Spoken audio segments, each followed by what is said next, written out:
हल्का असम्बली बधौल के मौजे बटोली में एक 20 साल नौजवान ने खुदकुशी कर ली। तफसीलात के मुताबिक मंगल की रात 12 बजे बंगाली लक्ष्मण ने अपने ही घर में कीड़ेमार दवा पीकर खुदकुशी कर ली। सुबह जब घर के कमरे में देखा गया तो लक्ष्मण मुर्दा हालत में पाया गया। उस वक्त बंगाली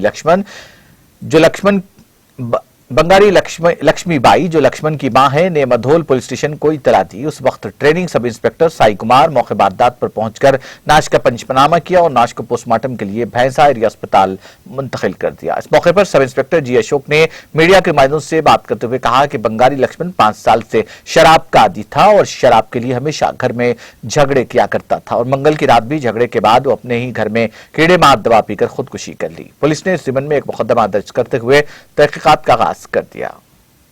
అందరికీ నమస్తే।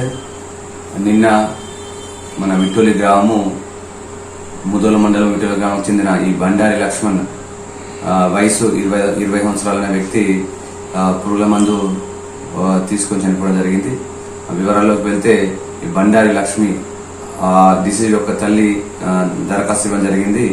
దీని యొక్క కారణాలు ఏమనగా అతను గత కొంతకాలం నుంచి ఈ మద్యానికి బానిసై ఇంట్లో కూడా గొడవలు చేస్తుండేవారు। అయితే నిన్న మన విట్టోలి గ్రామంలో ఈ గణేష్ నిమజ్జనం సందర్భంగా పొద్దున్న నుంచి సాయంత్రం వరకు మద్యం సేవించడం వల్ల తల్లి ఈ విధంగా తాగడం ఎందుకని చెప్పేసి మందలించడంతో అతను దాదాపు రాత్రి 23 నుంచి 24 గంటల మధ్య కాలంలో పుల్ల మందు తాగి సూసైడ్ చేసుకోవడం జరిగింది। ఆమె ఆ డిసీజ్ యొక్క తల్లి దరఖాస్తు మేరకు కేసు నమోదు చేయడం జరిగింది। దర్యాప్తు కూడా జరుగుతుంది।